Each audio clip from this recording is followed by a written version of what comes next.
你好，我是蕊希，花蕊的蕊，希望的希。今天你还好吗？我在北京，祝你晚安。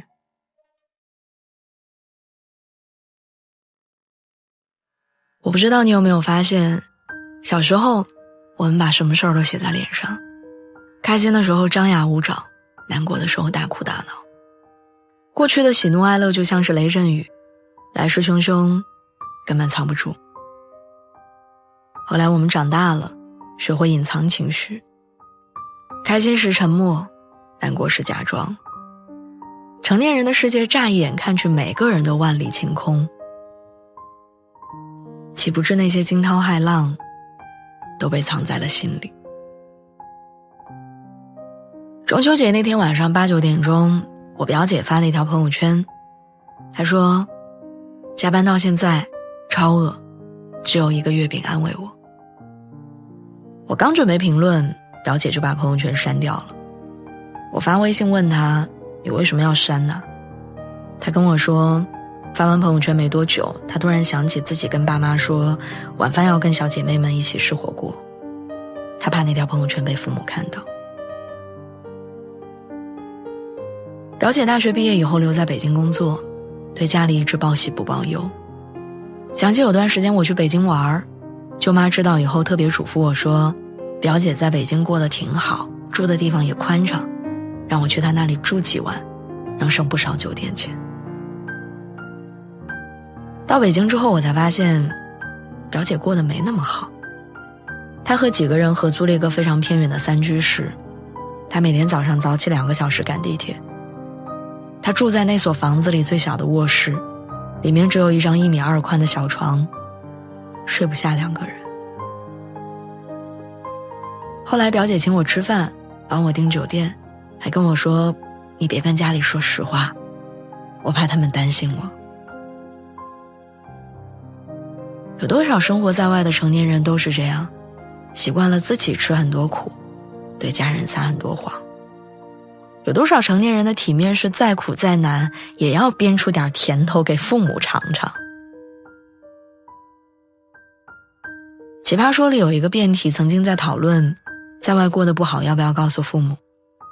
节目里当时有个人说，父母对待我们的不开心比我们自己要认真的多，有时候你过去了，但他们过不去。有一次我在外地出差，我微信跟我妈说着凉发烧。那天吃过感冒药，我睡得很沉，手机没电了。我妈给我打了好多个电话，我都关机。睡醒是第2天凌晨，手机充电开机之后，看见我妈给我发了几10条消息和都没有拨通的语音通话。我微信跟她说我没事儿，没想到她还没睡，她立刻打电话过来问我现在的情况。我越来越发现，父母对子女的爱其实比我们想象的深重得多得多。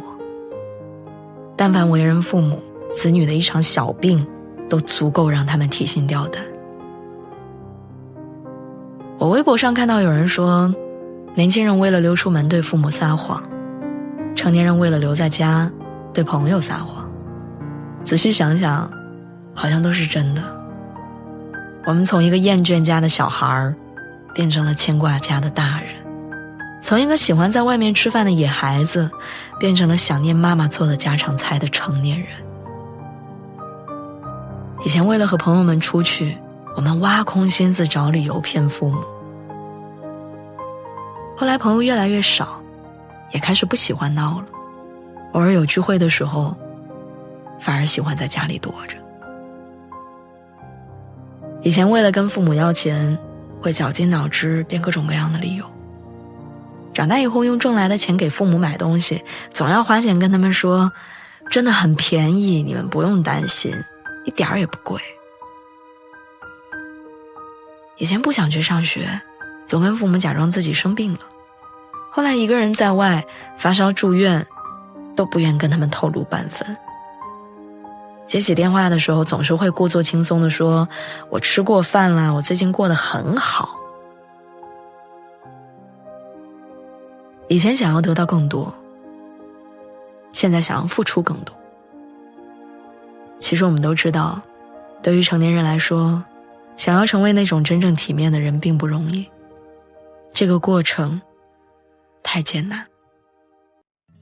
但我们也都明白，在父母面前装出来的体面能让他们放下提心吊胆，讲出口的谎言会让他们感到心安。与其说成年人用谎言维系体面，不如说在成长的过程里，我们终于都学会了爱和回馈。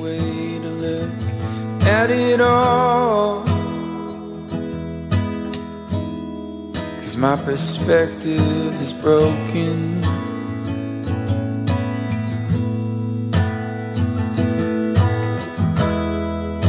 If suffering's a way to earn your keep, I better start putting miles on my feet. But I'm so tired of wandering. Yeah, I'm lost,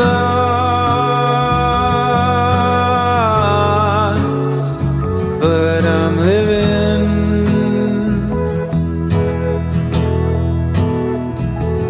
Yeah, I'm lost.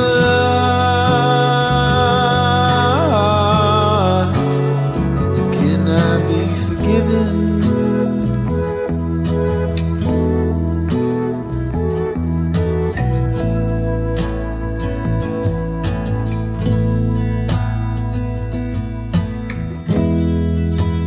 Thought by now pain would be my friend. I know that discomfort was a means to an end, but I'm lying in a warm bed. No, I'm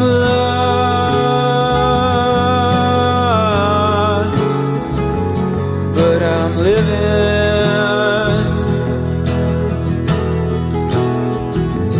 No, I'm lost. Can I be forgiven?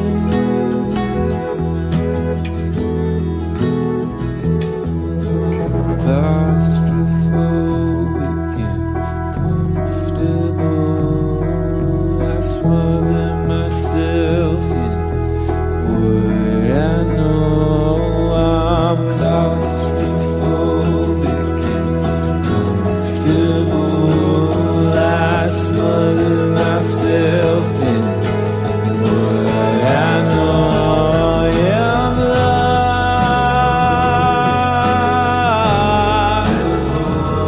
but I'm living.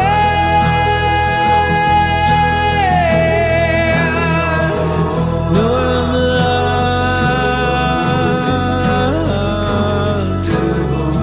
Can I be